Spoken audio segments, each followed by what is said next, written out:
Selamat berjumpa kembali.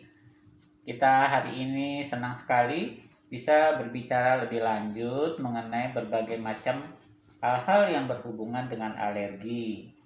Banyak kan anak-anak kita, bayi-bayi kita alergi terhadap susunya, alergi terhadap makanannya, terutama pada saat ibu-ibu yang tidak bisa memberikan ASI dan terpaksa karena ASINya tidak cukup memberikan susu formula. Muncullah reaksi alergi.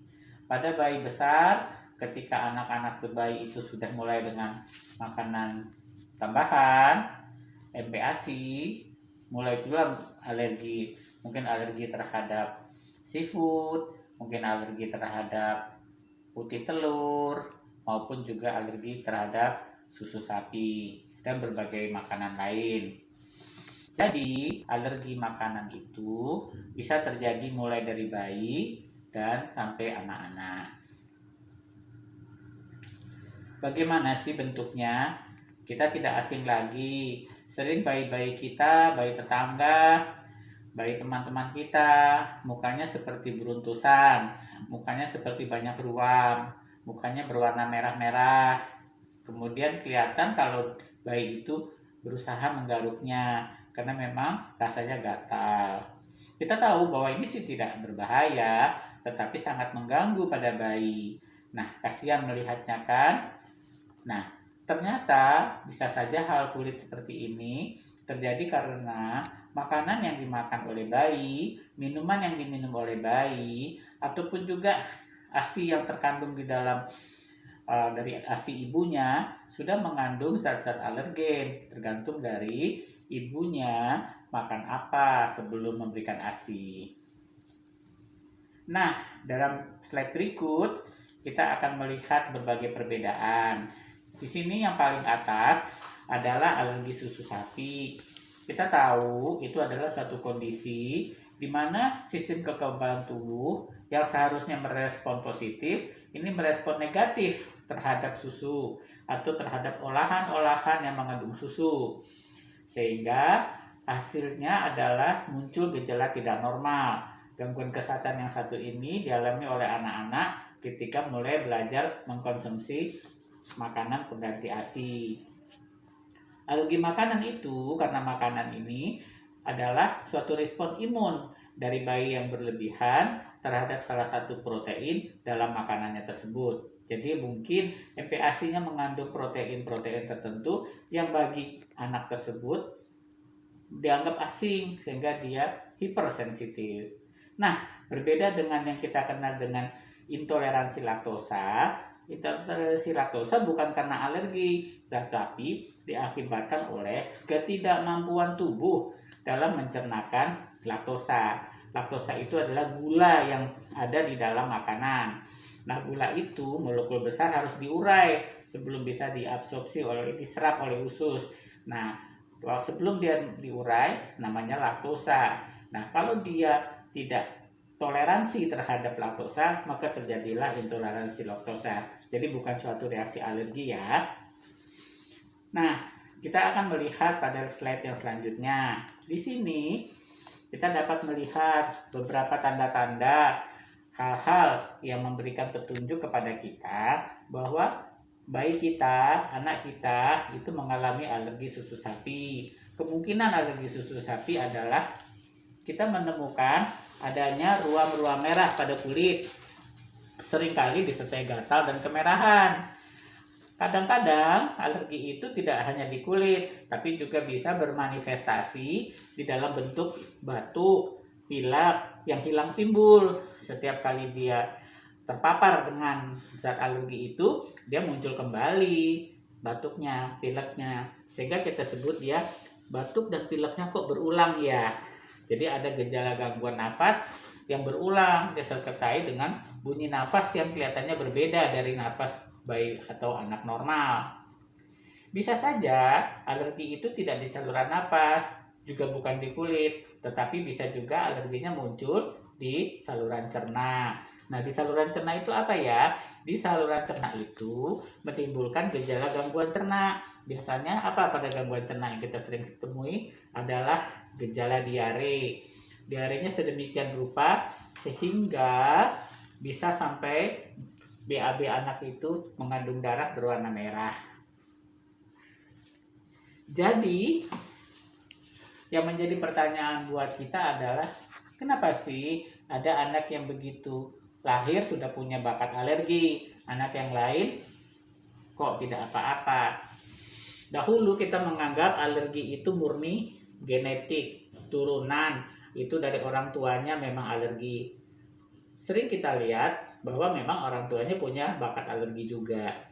Tetapi dalam penemuan-penemuan yang terakhir, yang sekarang ini, kita menemukan bahwa itu tidak semata-mata suatu reaksi alergi. Kenapa demikian? Karena bayi-bayi yang alergi bisa kita kurangi gejala alerginya dengan memberikan susu-susu yang sudah dihilangkan alerginya, yang sudah diurai, yang sudah dibuat dalam molekul-molekul kecil sehingga sifat alerginya hilang. Makanya kita ada susu-susu yang dijual, susu sapi yang non alergi atau yang rendah alergi, hipoalergi dan sebagainya. Jadi suatu keadaan alergi itu tidak muncul pada saat makanan bayi atau minuman bayi atau susunya bayi itu sudah terurai. Kita tahu bahwa dalam penelitian yang sekarang kita mendapatkan bahwa pada saat masa kehamilan ke menjelang melahirkan, maka di saluran lahir itu itulah disediakan oleh jalan lahir itu bakteri bagus yang dikeluarkan di cairan itu. Bakteri bagus tersebut sudah tersedia, dan ketika bayi itu mulai lahir, kepalanya mulai turun. Ketika kepalanya mulai turun, ibunya mulai ada pembukaan 1 sampai pembukaan lengkap, itu bayinya kepalanya berangsur-angsur turun, dan pada saat itu bayi pun meminum cairan yang ada di jalan lahir, dan pada cairan ini pun sudah terdapat bakteri-bakteri. Bakteri bagus itu sudah terdapat di dalam cairan itu dan diminum oleh bayi. Mengingat bayi-bayi pada saat itu kadar asam lambungnya belum tinggi, sehingga bakteri-bakteri yang ditelan itu sangat mudah masuk ke dalam usus, tidak mati oleh asam lambungnya, karena pada saat itu asam lambungnya belum begitu banyak, sehingga bakterinya bagus masuk langsung ke dalam usus dan berkembang biak dengan pesat di dalam usus.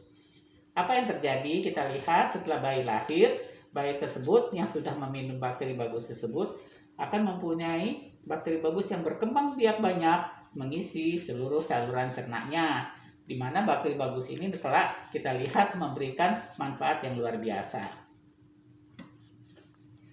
Nah, apabila bakteri bagus itu berhasil masuk ke dalam usus, maka dia akan menetap di sana, berkembang biak, bertambah banyak, dan selalu ada di sana. Kecuali kalau kita memberikan pengobatan yang mematikan bakteri-bakteri bagus itu. Selama bakteri bagus itu banyak, maka bakteri bagus itu merupakan populasi atau penduduk atau kita katakanlah mikrobiota yang paling banyak terdapat di dalam usus tersebut. Dia menguasai seluruh ruangan. Sehingga ketika suatu saat ketika anak kita tidak sengaja memakan bakteri jahat, contohnya misalnya lupa cuci tangan, memasukkan mainan ke mulut, menghisap jempol seperti kebanyakan anak-anak, maka bakteri-bakteri jahat yang terbawa tidak sengaja masuk bertemu dengan bakteri bagus yang jumlahnya sangat banyak, sehingga dia kelihatan akan kalah. Kalah dalam apa? Selalu yang jumlahnya sedikit akan kalah dalam berkompetisi, akan kalah dalam bersaing, baik dalam mencari makanan, baik itu dalam kehidupannya, maka akan kalah. Yang terjadi adalah seolah-olah anak itu kebal terhadap bakteri jahat, padahal sebetulnya karena bukan kebal saja, tapi alami karena bakteri-bakteri bagus sangat banyak mengisi lumen atau ruang usus anak tersebut. Jadi bakteri dalam usus bayi dan anak dapat kita bedakan, di mana bakteri bagus itu sangat berperan banyak dan sangat penting dalam membantu proses pencernaan makanan, di mana proses-proses tersebut akan menghasilkan nutrisi yang akan diserap oleh bayi dan anak. Dengan masuknya nutrisi-nutrisi tersebut, maka terbantulah anak tersebut untuk mendapatkan makanan yang cukup. Karena makanan yang diserap itu sudah dibantu, diuraikan terlebih dahulu oleh bakteri bagus yang sudah ada terdapat di dalam saluran cerna tersebut. Sebagai contoh, apabila seorang anak kita berikan protein, misalnya protein susu sapi atau protein dari ikan tuna atau protein dari putih telur misalnya, maka protein itu kita tahu adalah polipeptida, dan polipeptida itu akan dipecah menjadi asam amino. Nah, disinilah peranannya bakteri bagus, di mana sebelum diserap oleh anak, sebelum terjadi reaksi alergi, bakteri bagus telah memecah protein asing tersebut menjadi polipeptida yang selanjutnya akan diserap menjadi asam amino masuk ke dalam darah bayi. Beda kalau bakteri jahat, walaupun sedikit, dia dapat menyebabkan infeksi. Dia bisa terbawa masuk melalui makanan, tangan yang tidak bersih, lupa cuci tangan, menjilat mainan, mengisap jari. Tetapi itu pun bisa diatasi bakteri jahat tersebut karena dia harus berkompetisi dengan bakteri bagus yang jumlahnya jauh lebih banyak di dalam usus bayi anak atau usus yang sudah terisi bakteri bagus tersebut. Baiklah, selanjutnya kita akan lihat di sini di mana penyakit-penyakit di usus pada dasarnya terdiri dari perbandingan antara berapa banyak bakteri bagus dan berapa banyak bakteri jahat. Semakin banyak bakteri bagus, maka relatif bakteri jahatnya semakin sedikit. Dan kalau bakteri jahatnya semakin sedikit, maka secara alami bakteri jahatnya akan kalah. Karena bakteri bagus yang mendominasi rongga atau lumen usus tersebut akan selalu menang di dalam berkompetisi, sehingga secara alami bayi atau anak kita tersebut akan mengalami suatu keadaan yang relatif sehat dibandingkan pada anak-anak yang tidak mempunyai bakteri bagus yang cukup. Sehingga kita punya pemikiran bahwa alangkah baiknya kalau bakteri bagus itu yang jumlahnya mungkin pada beberapa bayi dan anak kurang, kita perbanyak supaya dia menjadi dominan. Dengan dia dominan, maka ketika bakteri jahat masuk, bakteri jahat itu akan mati karena kalah saing, dan sebagian lagi karena ada zat-zat yang mematikan dari bakteri itu ketika berkompetisi, sehingga dengan matinya bakteri jahat memberikan kesan pada kita, anak ini kebal terhadap penyakit, anak ini imun terhadap penyakit. Ada suatu imunitas alami yang terlihat dari situ, seperti kesan kita anaknya lebih kebal terhadap penyakit. Sebenarnya dasarnya adalah karena bakteri jahat kalah berkompetisi, baik kompetisi secara langsung mendapatkan makanan maupun kompetisi karena bakteri bagus juga mengeluarkan zat-zat pemati bakteri jahat atau bakterisid. Demikian, selanjutnya kita akan pelajari di sini bahwa sebetulnya bakteri bagus itu yang kita kenal dengan mikrobiota itu jumlahnya sangat banyak, mencapai 100 triliun di dalam saluran cerna bayi dan anak. Nah, mikrobiota itulah yang kita sebut bakteri bagus tadi, membantu untuk satu, menguraikan.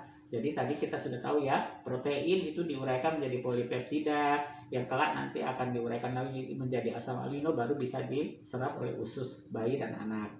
Di samping itu juga selain penguraian, juga pengolahan dia berperan. Apalagi dia berperan juga dalam detoksifikasi. Apakah yang dimaksud dengan detoksifikasi? Yaitu menghilangkan racun-racunnya. Jadi racun-racun yang kemungkinan ada itu bisa dieliminir, dihilangkan.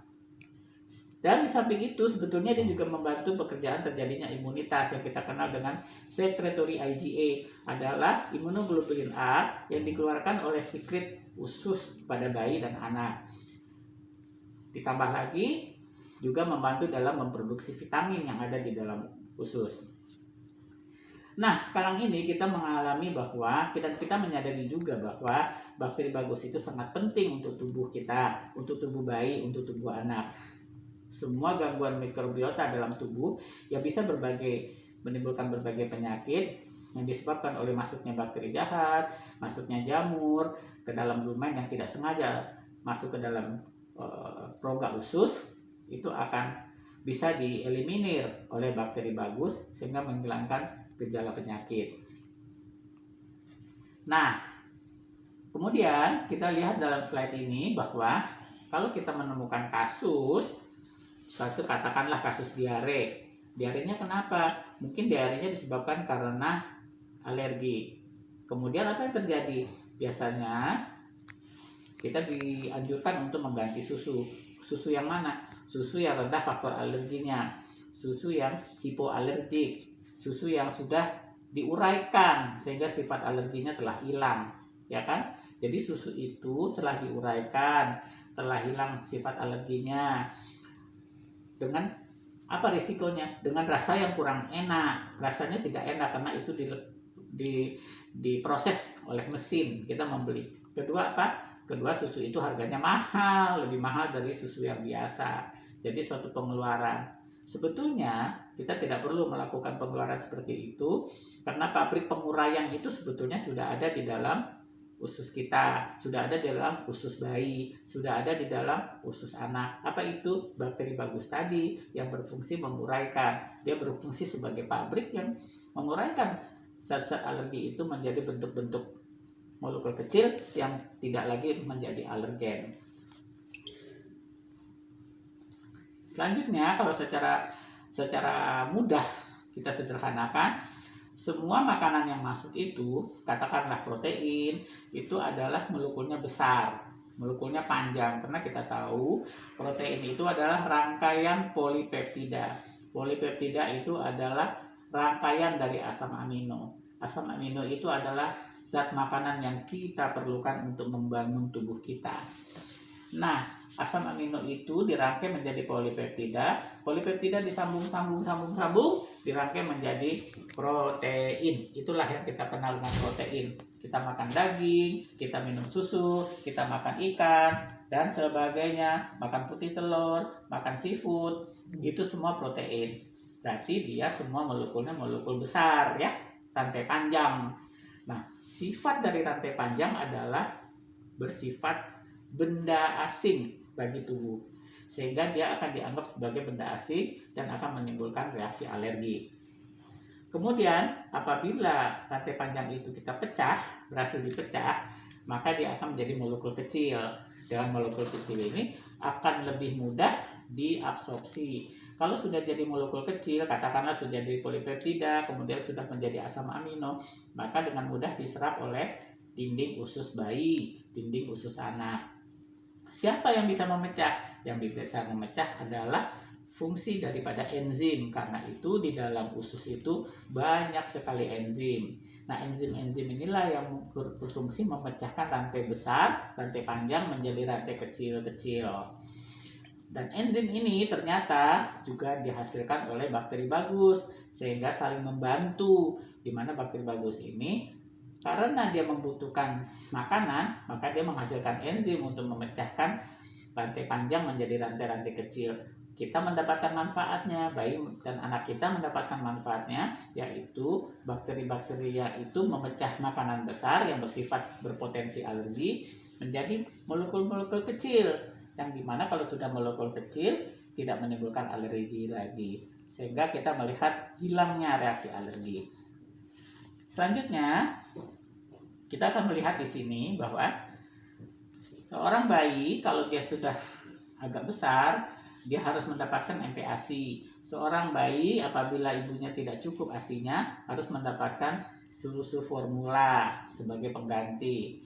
Nah, dengan adanya bakteri bagus pada usus bayi tersebut, maka kita terlindung, bayi tersebut terlindung dari kemungkinan protein besar tadi yang menghasilkan alergen atau penyebab alergi, terlindung karena bakteri tersebut telah memecah menjadi peptida dan kelak akan dipecah lagi menjadi asam amino. Dalam bentuk demikian, manfaatnya bayi bisa menyerap asam aminonya, dan manfaat lainnya adalah bayi terhindar dari sifat alerginya.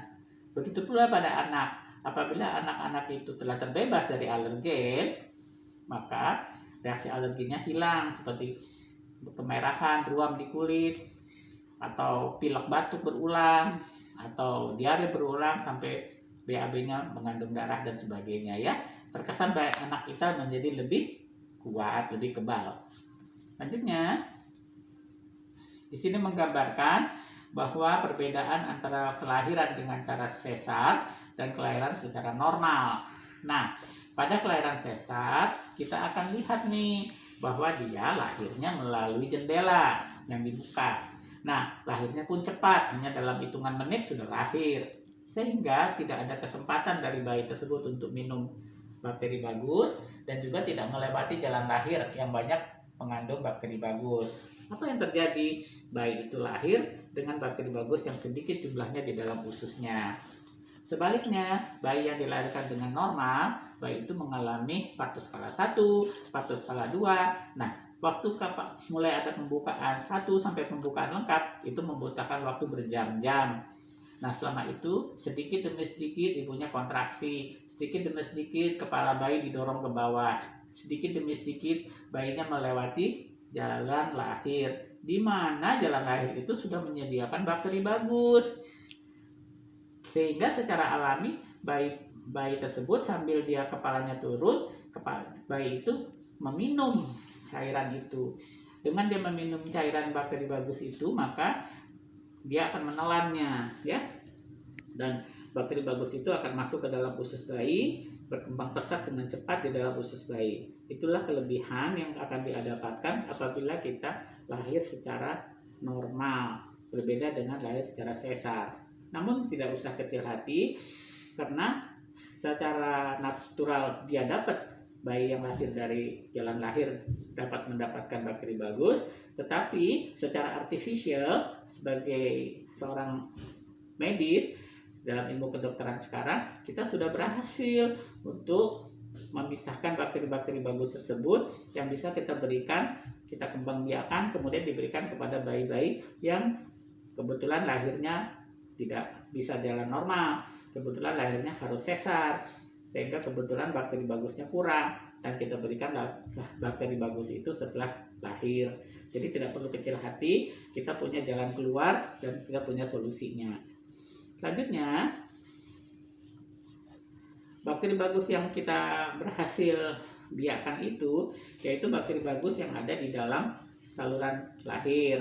60-70% bakteri bagus yang ada di sana adalah kelompok Bifidobacterium. Bifidobacterium itu termasuk di dalam probiotik, tapi dia jenisnya yang terbanyak adalah Bifidobacterium, mencapai 60-70% dari populasi yang ada di jalan lahir. Itulah yang diminum oleh bakteri.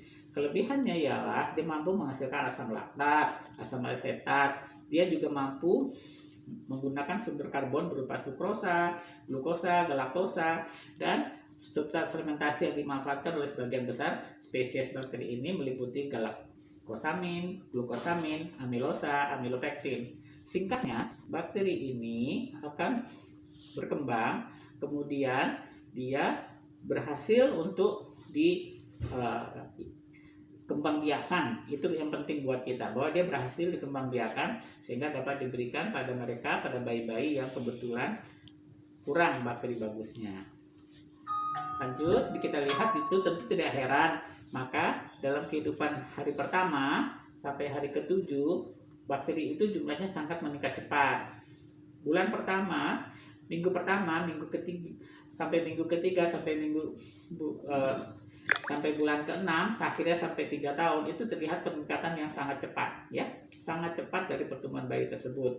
Dari yang 21% di hari pertama akan akhirnya mencapai 100% pada usia anak telah mencapai 3 tahun, ya. Dan 60% dari bayi-bayi usia 1 bulan pertama itu bakterinya didominasi oleh Bifidobacterium. Jadi probiotik yang mendominasi di sana adalah Bifidobacterium. Dalam hari pertama sudah 21% dan kemudian berkembang pesat dan akan mencapai 100% pada saat anak sudah berusia 3 tahun. Ya. Mari kita lihat apa dampaknya. Dampaknya ialah apabila tubuh memiliki Bifidobacterium yang cukup, maka dia akan menempel pada dinding usus dan dia berkompetisi untuk mendapatkan makanan terhadap organisme bakteri patogen yang lain. Yang dimaksud dengan bakteri patogen adalah bakteri-bakteri yang merusak, bakteri yang tidak bermanfaat, bakteri jahat, itu disebut organisme patogen. Selain bakteri juga ada sejenis jamur yang kita kenal dengan Candida. Candida albicans itu salah satu jamur yang patogen. Nah, kelompok yang patogen ini akhirnya tidak kuat bersaing dengan jumlah besar Bifidobacterium karena Bifidobacterium jumlahnya sangat besar di lokasi tersebut. Dia kalah dan dia harus keluar. Lagi pula ada masalah oksigen di situ. Ada oksigen, ada yang tanpa oksigen, maka kan lingkungannya di sana ada yang disebut dengan tanpa oksigen berarti anaerob. Nah, lingkungan itu juga ber-pH asam ya, ber-pH asam karena mengandung asetat dan asam laktat. Jadi banyak faktor yang menyebabkan bakteri-bakteri yang tadinya itu patogen, bakteri yang jahat itu kalah saing dan harus keluar daripada usus. Dengan dia keluar dari usus, maka kita melihat manfaatnya bagi manusia, di mana bakteri bagus itu seolah melindungi, seolah menjadi bumper, seolah menjadi wadah pelindung terhadap usus bayi dan usus anak. Samping itu dia juga menghasilkan berbagai vitamin, misalnya vitamin B kompleks yang bermanfaat bagi tubuh, dan juga mencegah bakteri-bakteri yang mengubah nitrat, ya kan? Karena ada nitrat dan nitrit itu tetap penyebab kanker. Jadi banyak sekali manfaatnya ya. Mari kita lanjutkan. Nah, setelah kita bahas demikian, maka akhirnya kita mendapatkan kesimpulan bahwa tidak usah khawatir dengan kurangnya bakteri bagus. Kita masih punya kesempatan untuk memperbaiki karena kita sudah menemukan solusinya. Terima kasih, mudah-mudahan bermanfaat pertemuan kita kali ini. Kalau ada yang ingin ditanyakan silahkan, bisa di chat ke nomor seperti yang biasa, ke nomor Instagram atau ke nomor YouTube. Ya oke, nanti kita akan lanjutkan dalam sesi yang lain. Silahkan kalau ada usulan untuk sesi apa yang akan kita materi apa yang akan kita bahas, silahkan diberikan masukan. Terima kasih, sampai jumpa lagi. Salam sehat. Ya, Dok.